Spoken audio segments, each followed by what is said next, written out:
சுவாமியே சரணமையப்பா. பூதநாத சதானந்தா சர்வபூத தயாபரா ரக்ஷ ரக்ஷ மகாபாஹோ சாஸ்தே துभ्यं நமோ நமः.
மகிஷமுகியின் உடல் அழுதா நதிக்கரையில் வந்து விழுந்தது.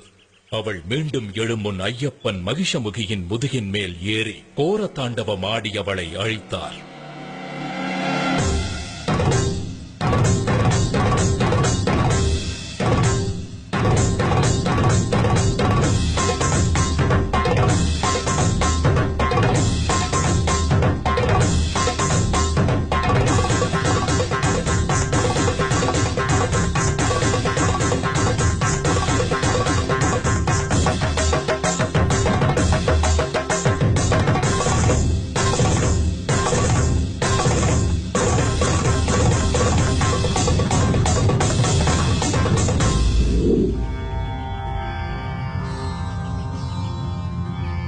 ஐயப்பனின் மகிஷமுகி சம்ஹார நர்த்தனத்தை காண வந்திருந்த ஈசன் தனது காளையை பக்கத்தில் உள்ள மரத்தில் கட்டி வைத்தார்.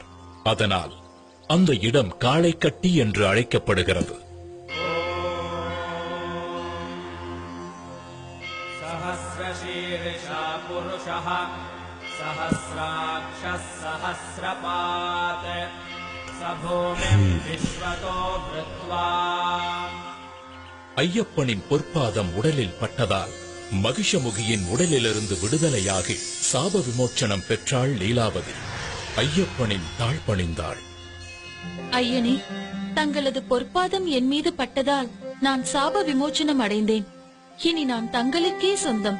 என்னை ஏற்றுக்கொண்டு அருள் பாலிக்க வேண்டும். உன் விருப்பம் நிறைவேறாது. இந்த அவதாரத்தில் நித்திய பிரம்மச்சாரியாகவே நான் இருக்கப் போகிறேன். ஆனாலும் ஒரு வாய்ப்பு இருக்கிறது. எனக்கென்று ஒரு கோவில் கட்டப்படும். அப்போது என்னை தரிசிக்க லட்சக்கணக்கில் பக்தர்கள் வருவார்கள்.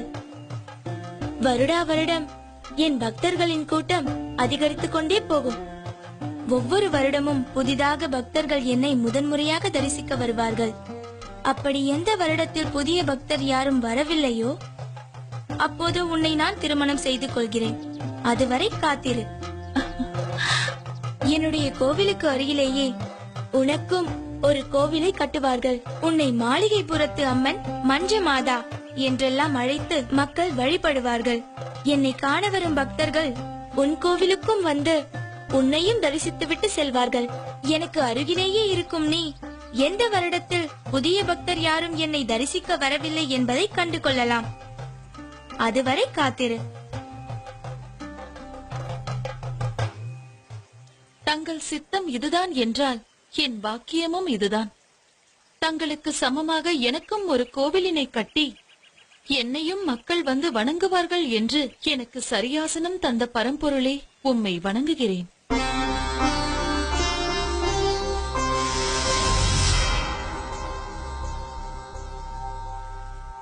மகிஷ சம்ஹாரம் முடிந்த பிறகு ஐயப்பனை அழைத்தார் பரமேஸ்வரன். மகனே, உன் பிரிவால் வாடிக்கொண்டிருக்கிறான் மன்னன் ராஜசேகரன். அவனை ஆட்கொண்டு முக்தி அளிக்க வேண்டும். அத்துடன் நீலிமலையில் சபரி என்ற பக்தை உன் தரிசனத்திற்காக காத்துக் கொண்டிருக்கிறாள். அவளுக்கு அருள் செய்து மோட்சம் அளிக்க வேண்டியது உனது கடமை. இதனால் அந்த பக்தையின் நினைவாக அந்த மலைக்கு சபரிமலை என்றே பெயர் வழங்கப்படும். அது மட்டுமன்றி அந்த சபரிமலையிலேயே உனக்கு கோவில் கட்டப்படும். ஆயுஷ்மான் பவ. மகிஷமுகியின் உடல் உயிரற்றதாக இருந்தாலும் மலை போல் வளர்ந்தது. அப்படியே போனால் சூரிய சந்திரனையும் மறைத்துவிடும் என்று தோன்றியதால் ஐயப்பன் மகிஷமுகியின் உடலை பாதாளத்தில் தள்ளி கற்களால் மூடினார்.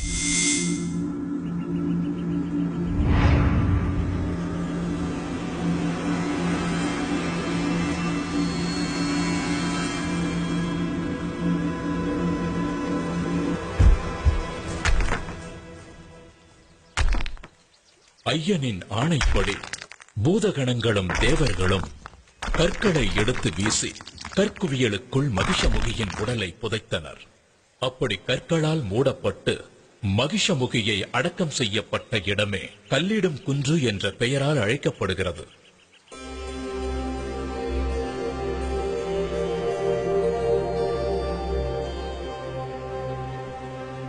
இந்திராதிபதியே, இந்த சம்ஹாரத்தை முடித்த எனக்கு இன்னொரு கடமையும் இருக்கிறது.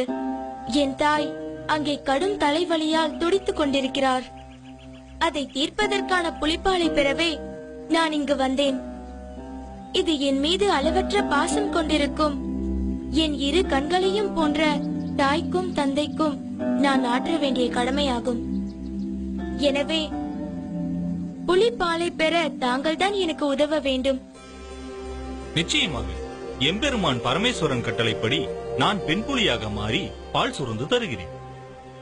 ஆனால் நீங்கள் இந்த குவளையை கொண்டு போய் மகாராணியிடம் கொடுத்து, இந்தாருங்கள் புலிப்பால், உங்கள் தலைவலி தீர இதிலிருந்து மருந்து தயாரித்துக் கொள்ளுங்கள் என்று சொன்னால் அவர்கள் நம்ப வேண்டுமே. அதனால் நானும் உங்களுடன் வருகிறேன். என் மீது ஏறிக்கொள்ளுங்கள். அரசவையில் நாம் நுழைந்தால் நீங்கள் கொண்டு வந்திருப்பது புலிப்பால் தான் என்பது ஊர்ஜிதமாகிவிடும்.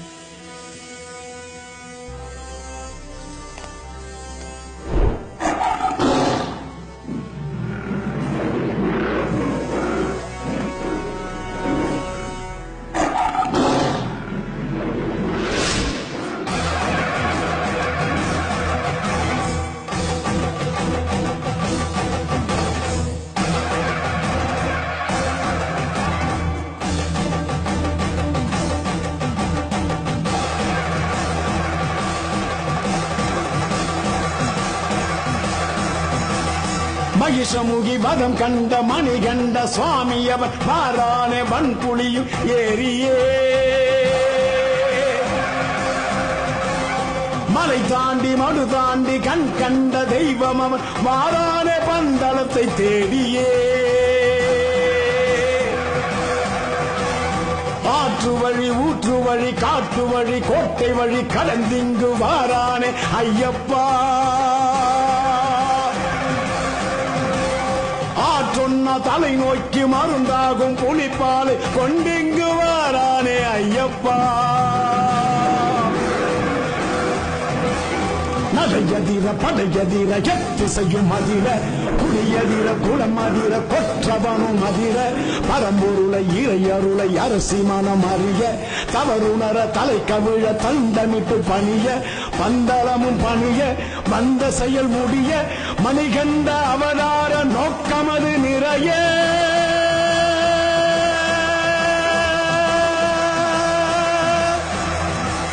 வில்லாளி வீரன் புலியை வாகனமாக கொண்டு புலிக்கூட்டம் புடைசூழ பந்தல ராஜ்யத்தை வந்தடைந்தார். அரசவையில் இருந்த அனைவரும் சீறி பாய வேண்டிய புலிகள் மென்னடை போட்டு வரும் இயற்கைக்கு முரணான சம்பவத்தைக் கண்டு வியந்து நின்றார்கள். புலிப்பால் தேடச் சென்ற ஐயப்பன் இனி திரும்பி வரமாட்டான் என்று திடமாய் நினைத்திருந்த அமைச்சர் திடுக்கிட்டார். மன்னர் Rajasekaran, Subscribe to our channel by clicking the subscribe button. Click the bell button and enjoy the latest uploads from our channel.